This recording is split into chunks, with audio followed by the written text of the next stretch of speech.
What's going on, everybody? Welcome to the Filsinger Games Character Spotlight with Mike and Brock. Mike, I'm Brock, and tonight we are once again joined by Dave Little. I'm Dave. How's it going, Dave? It is good. Great. Glad to have you back. We're going to talk about Bryan Danielson tonight, who's had four different cards in the Filsinger Games world. Two from the Legends side of things, and then two from the Indie side with his Chikara card here and his Ring of Honor card. That's probably my favorite art right there, though. So yeah. he's somebody I didn't know much about because I didn't catch a whole lot of American indie stuff. Hmm. I had heard the name, even wrestling down there, heard the name. And the first time I saw him was on a videotape for Ring of Honor. I got, no, sorry, not a videotape, a DVD. And he's in a three-way, and I can't remember who he won it. And I was shocked because he was the guy I didn't pick to win. I had never seen any of these guys wrestle. Yeah. He's one of those guys when you first look at him, you don't see him as a pro wrestler, I think. He kind of has that look to him. Yeah, he Oh, yeah, without a doubt.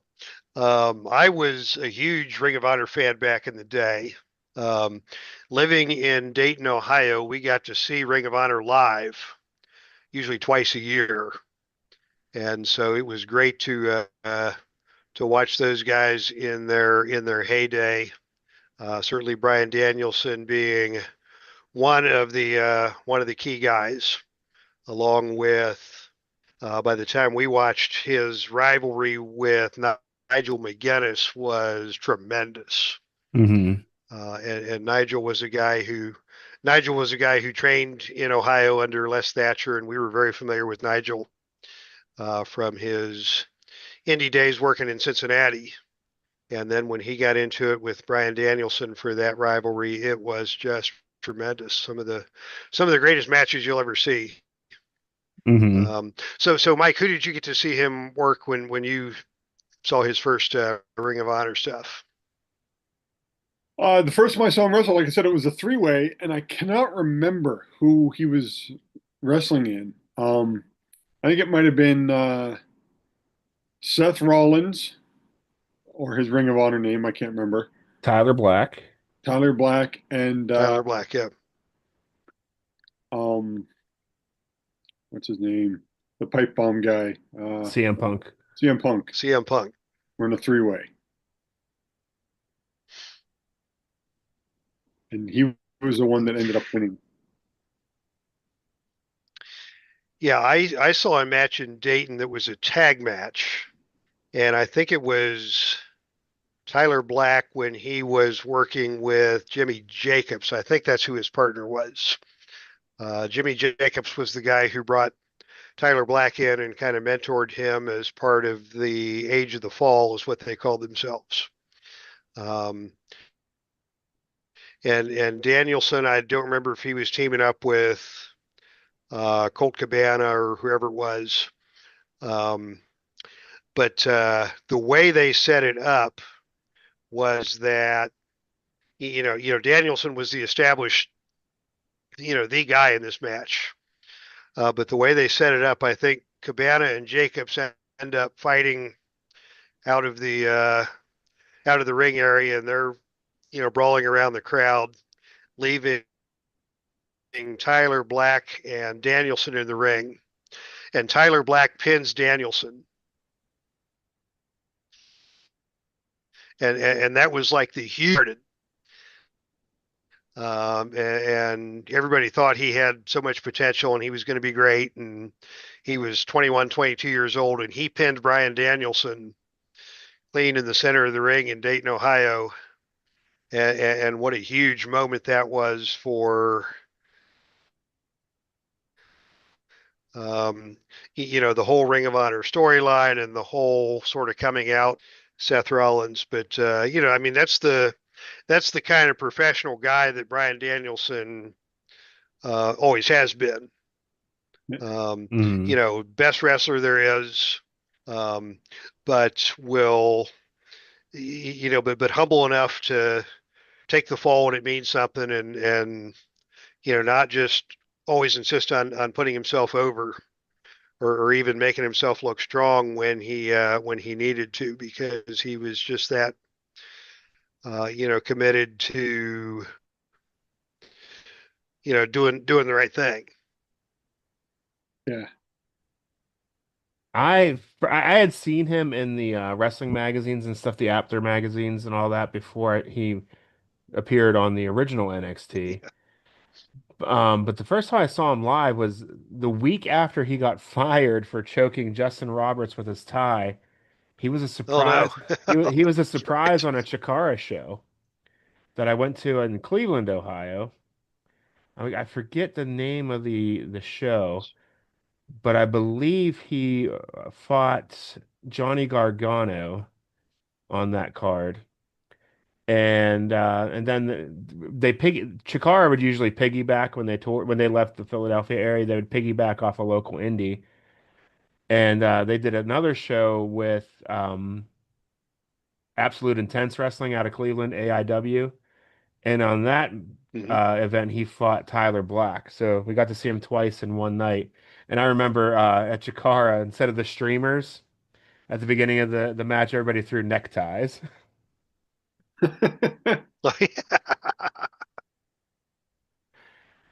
as a little joke toward the whole Justin Roberts situation.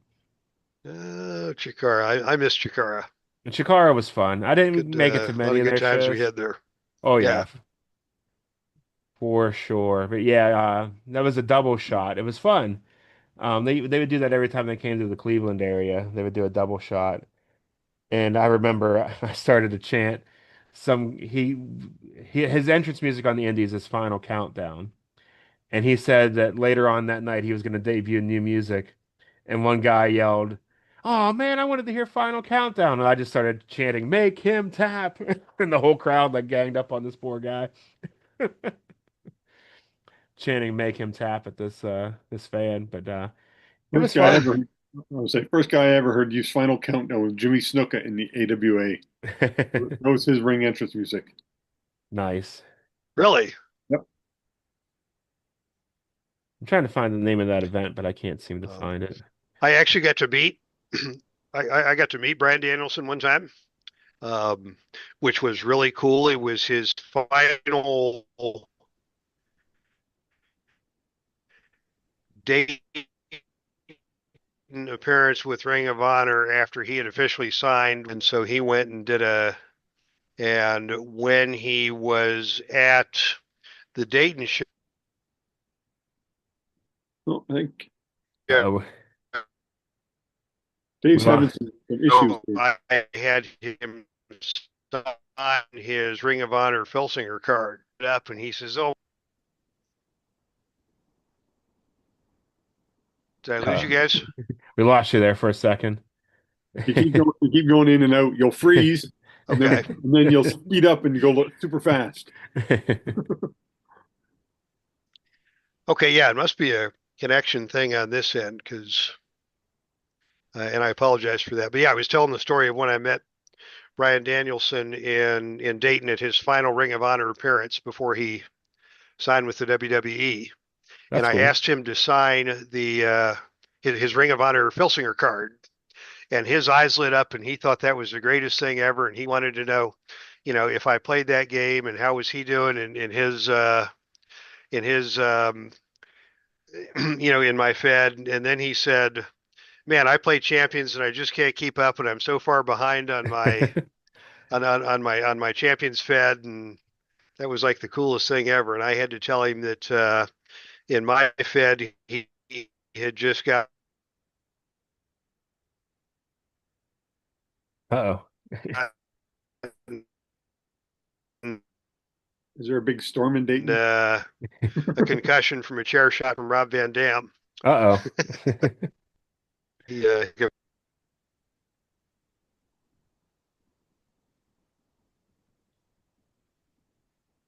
Okay. Well, I I was a was saying, part of the yeah. big Yes movement in 2014. Um, he had lost to Bray Wyatt in a match earlier on in the Royal Rumble, Yeah. and everyone just assumed that he was going to enter number 30 and win the thing. I had never seen Rey Mysterio get booed out of a building before until he entered number 30 at the 2014 Royal Rumble because everybody thought it was going to be Bryan Danielson at the time. And that place went absolutely nuts. And then when Batista ended up winning the thing, I thought there was going to be a riot. But yeah, the whole yes thing was I was a part of got to witness that live and that road to WrestleMania 30 and it was pretty intense. Yeah. I only ever got to see him wrestle live once, and that's when him and Kane were tag team with the Team tag Hell team. No. They were a fun team. Oh yeah. I was in London, Ontario, and everybody's doing the yes, yes, no, no. And I can't remember who they were. They put the tag titles on the line. I can't even. No, this is going back, you know, 15 years probably. I can't even remember who they wrestled against.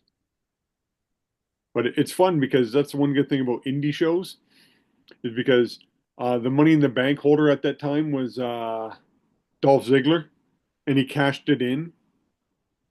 But you know, and he went against Alberto Del Rio for the title, and it didn't count because he had sold the Money in the Bank. I'm like, what's going on? He just used it. I was shocked. What? They're using the Money in the Bank on a house show? Oh, probably just going for fan reaction. That's funny. I saw Ken Shamrock win the Intercontinental title on a house show in Pittsburgh that was never mentioned. Yeah. I think he beat The Rock for it. That was pre-internet days, so you could get away with that kind of stuff. Yeah. Dayton. It's controversial. It may have been the first ever meeting in the ring between Hulk Hogan and Hulk Hogan and who? just gotten Hulk Hogan and Ric Flair. Oh, Okay, okay. Um, Ric Flair had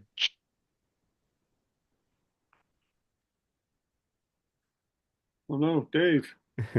We lost in Dave. WWE for the very first time, and they put him together in Dayton. Dave again. My internet connection is unstable. It's okay. Yeah, I apologize. My wife's working, and so she works from home and she's online, and so she's probably hogging the bandwidth, It doing happens. that doing that nursing thing, saving lives. While the important stuff that's happening in the basement is, getting pushed to the side. It's okay. We understand. So yeah, he's gotten four cards throughout the years, like we mentioned at the beginning here. The first one was in the Legends original set, and this one had a raw rating of 2033, so 20 in singles, 33 in tag. This was his weakest card. And then he had this one, which was his strongest card, which was his depiction of the when his run with the WWE World Heavyweight Championship. Yeah, I was going to say that's probably uh, an instance where where the Filsinger Games is like he's going to get his world title card. Yeah, because this came out pretty Yeah, quick. They were 3 years apart. So the other one he has the Ring of Honor World title. This one he has the WWE World title, and this one bumped him up to a 42-45 Raw rating. He's got a double finisher, a guillotine choke, which is a 0, and then the label lock at a +1. Then he got the color Chikara card the same year. This one had a raw rating of 31-33. And then, well, I'm not way out of focus. It's because of sleeve, probably. There we go. And then finally, I actually believe this is the based on the picture that was on the shirt on the last card. This was his Ring of Honor limited edition. This one came in at a 42-43, so this was pretty strong for an indie card. I think this card actually won a Galacticon Cup at one time. He's th that's probably one of the few pictures I've ever seen where it's just a headshot. Yeah, they don't do many of those, No. Totally want to but make it a little more impactful. He's a little beat up in it and mm-hmm. got the pursed lips. He looks angry. He looks very angry. Trying to get him to focus. But he's focused. There we go. But this card's pretty tough. He's got a 4-1 pin and one down on level 3, but he's got another one on level 2. He's got three straight level 3 moves on level 2 offense that cut through.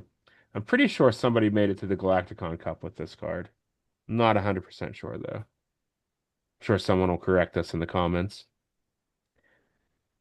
But yeah, he's gonna however you want to use him in your Fed, there's a card that will fit. If you want him to be a top guy or a middle of the road guy or Just build a career out of him. Slowly use all the yeah, cards and yeah, you really could. You build them could up. start with this one and then go to this one and then this one and then this one. You could probably even get another one after this one if they still have the rights to do them. They could do like a an AEW World Champion level card because he's captured that title too. Oh, they could do a bunch. They could give him a, a tag card, Yeah, make him a tag specialist because he's done a bunch of those. if we ever get a Kane card, he could do Team Hell No. Yeah. So, those are always happening. But how would you go about using Daniel Bryan or Bryan Danielson in a GWF Fed? I'll defer to Brock on that one. He's the GWF guy. I would lean into the American Dragon gimmick, and I would put him in the FDF with Commander Sam, and he could be like kind of like an enforcer almost for that team. Even though he's a small guy, he kind of fits into that role because he'll do some damage in an early GWF with any of these cards. Yeah. He'll hold his own. See, I might use the American Dragon thing. The reason the American Dragon always stuck out because I think that was a ninja movie from the 1980s. Hmm. Probably is. And I'd stick him with the Titans. He'd be a good Titan. Technically sound, kind of flies a little bit. Yep. Team him up with Dragon Master. Yeah, I like that. That'd be a good pairing. Go after some tag titles. Yeah, that could work there. So it's not too bad on that end. It would be fun to play through his career with these 4 cards in a GWF setting. Now Yeah. that I have them all laid out here, there is a progression through them if you lay them all out side by side. And then we have how would you book them in a Legends Fed? We'll refer to Dave since Yeah. He's our Um, Legends guy. yeah, yeah, and I have used him consistently through my Legends Fed over the years, and he is a fascinating guy because, like you say, Brock, he's got all the variety of cards, and he's got such a diverse history. You can put him in an indie Fed, and he'll work. You can put him in a traditional Fed, and he'll work. And I have had fun doing both of those. Um, Twice he has won my annual Money in the Bank ladder match, Nice. um, which was pretty cool. And then in 2023 he actually won the Buckeye Bowl, which is my Royal Rumble, and went on to beat Ted DiBiase for the World Heavyweight Championship in my main Fed. So um, he's got the credentials, and I love his Ring of Honor card with all of the different submission moves that he would use. He can use the elbows. He can use the cattle mutilization. He can use the chicken wing crossface. Very very fun card to use because he's just such a versatile performer. He can wrestle and he can fly. Um, and he's a good striker. Yeah, the final countdown move that you referenced there. You roll one die. On a roll of one, you do the Regal Plex plus one. Two through four is the Crossface Chicken Wing plus two. A five is Cattle Mutilation at plus three, and a six is MMA Elbows plus four. So he could potentially hit a plus four finisher with this card. Yeah, He's pretty tough. yeah. How I'm trying to think how I'd book him in a Legends Fed. I think I like the odd pairing, like him and Kane type Hmm deal. Hmm. But I may try to find someone that he doesn't work with, like Kane. You never would have pictured him and Kane as a tag team, but you try to find somebody completely odd like that, like a Mark Henry. Lord Humongous, who just got a card. Yeah, He could stand in for Kane. yeah, but he's not as tough. No. Yeah. Brian would definitely carry that team for sure. I would have him be that guy who's always chasing the title because I think that was his most exciting runs in WWE was when he was chasing the title. I mean, I can't believe how over this guy was when he was that 2014, 2015 era. He was the guy. Like there was nobody else who was even close. And then he had Like, that little thing with Connor, the little yes, kid. the Connors Cure thing. Yeah, Oh yeah, That was also at the Royal Rumble in Pittsburgh. yeah. Connor the Crusher. Hmm Yeah, that was yeah, he did a lot of charity work, things like that. Like he's and from what I hear, he's a legit good dude. And he's still married to one of the Bellas, isn't he? He is. He's married to Bree. Um, and from everything you hear and read, they're just the perfect match because they're both kind of you could almost say hippies, but very environmentally conscious and very you know politically and socially aware and engaged and um, personality wise they're a really good fit even though on a scale of Bryan Danielson up to Brie Bella there's a quite a gap in the attractiveness level there. Yeah, Brian is way better looking. Yeah, right. And his world title was something that wooden world title. Yeah, the and the hemp belt. He did the hemp belt Yeah, that was when he was great. the when he was the heel. He was running around talking about how much better he was than everybody else, and kind of throwing his his beliefs in everybody's face. And I'm a vegan, and I'm a um, I'm got the hemp belt and all the environmental stuff, and but he talks about that on his interviews too. That's him. He really works.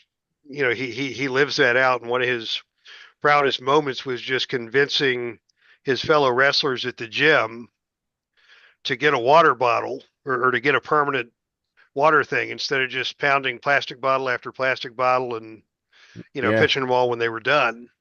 hmm And so yeah, good on him. Much respect. But because what we started doing, one thing too, Dave, is we have for our guests, we do a our 5 questions. Okay, So since hit me. so we have a Mount Rushmore of GWF wrestlers, but since you're not a GWF guy, who would your Mount Rushmore of wrestlers be? And you can add one honorable mention. So of all time, Of all time. it doesn't have to be you're like, okay, it's your favorites. It's not who do you think are the greatest. Okay. It's your favorites. Well, my favorites. I have really four wrestlers that I consider my all-time favorites in terms of who I really gravitated toward when I first started watching wrestling seriously in the 80s. My favorite all time is Ric Flair. Woo! Uh, Very close behind Ric Flair is Sting, and in particular, well, the guy I used to call Happy Sting. Surfer. The surfer Sting. With the face paint and the spiked hair and everything, and that first match between Sting and Flair at the Clash of the Champions was the match that kind of transformed me from a casual fan to a junkie. Hmm. Um, right behind Flair and Sting is Arn Anderson, because Arn Anderson was just so relatable and so professional, and everything he did, every move, every match, every promo was just absolutely so textbook. And number four that we've talked about is Medusa, Hmm. because at the time, Medusa was big. There was nobody else like her. Mm-mm. Women wrestlers in the 60s and 70s were all these old, battle axes that looked like they'd be in a bar brawl. The fabulous Muda types that, they looked legit wrestlers, but they were, Handsome women is what you're trying to say. yeah, exactly. And when Medusa came along, she was just so attractive and also so athletic. Um, and she didn't, play up her sexuality and make a big deal about being a woman. She just went out and whipped ass.